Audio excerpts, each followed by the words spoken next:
அடுத்தபடியாக சாதனையாளர் விருதை பெற திருமதி சி மகாலட்சுமி சீனிவாசன் அவர்களை மேடைக்கு அழைக்கிறோம். முன்னதாக அவரை பற்றிய ஒரு ஏவையை தற்போது பார்க்கலாம்.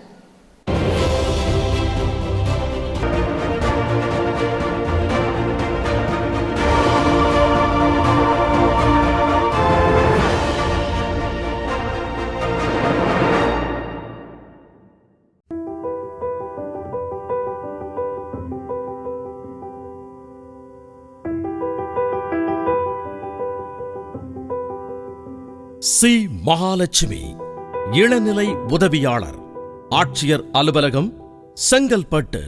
சாக்கு வியாபாரியின் மகளான திருமதி சி மகாலட்சுமி திண்டுக்கல் மாவட்டம் கள்ளிமந்தயம் கிராமத்தைச் சேர்ந்தவர். எங்கள் அம்மா வந்து சின்ன வயசுலேருந்தே எங்களை ஒரு டிகிரி படிக்க வைக்கணும் அப்படின்னு சொல்லி ரொம்ப ஆசைப்பட்டாங்க. ரிலேட்டிவ்ஸோட எல்லாவோட அந்த ரெஸ்ட்ரிக்ஷன்ஸ் எல்லாம் மீறி என் பொண்ணை வந்து நான் ஒரு பட்டதாரி ஆக்கணும், ஒரு நல்ல வேலைக்கு அனுப்பணும்னு சொல்லி ட்ரை பண்ணி ரொம்ப கஷ்டப்பட்டு படிக்க வச்சாங்க. அப்புறம் எம்இ ஜாயின் பண்ணிவிட்டு ஒரு 2012 ஒரு 7 இயர்ஸ் வந்து நான் ஒரு காலேஜில் ப்ரொஃபஸராக ஒர்க் பண்ணேன். கம்பெனிலெல்லாம் ரெசஷன் ஸ்டார்ட் ஆனதுக்கப்புறம் எப்போ இன்ஜினியரிங் ஃபீல்டு டவுன் ஆச்சோ அதுக்கப்புறம் ஆட்டோமேட்டிக்காக இன்ஜினியரிங் அட்மிஷன்ஸ் எல்லாம் டவுன் ஆயிருந்துச்சு. அந்த பீரியடில் வந்து வேறு ஒரு ஜாப் அப்படிங்கிறதுக்காக ஒரு மைக்ரேட் ஆனாங்க.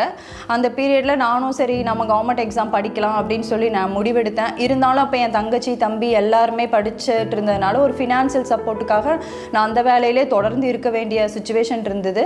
2018 வந்து எனக்கு மேரேஜ் ஃபிக்ஸ் பண்ணுறப்ப என்ன மாதிரி என் ஹஸ்பண்ட்க்கு ஒரு எய்ம் என்னென்னா, ஃபேமிலியிலிருந்து ஒருத்தர் வந்து ப்ரைவேட் ஜாபில் இருந்தாலும் இன்னொருத்தர் கண்டிப்பாக கவர்மெண்ட் ஜாபில் இருக்கணும் அப்படின்னு சொன்னார். எங்கள் அம்மாவோட விருப்பம் வந்து கவர்மெண்ட் ஜாப் போகணுன்னு தான். இப்போ எல்லாரும் சேர்ந்து சொன்னதுனால சரி நம்ம படிக்கலாம் அப்படின்னு சொல்லி முடிவெடுத்து நான் டிஎன்பிசி படிக்கணும்னு முடிவு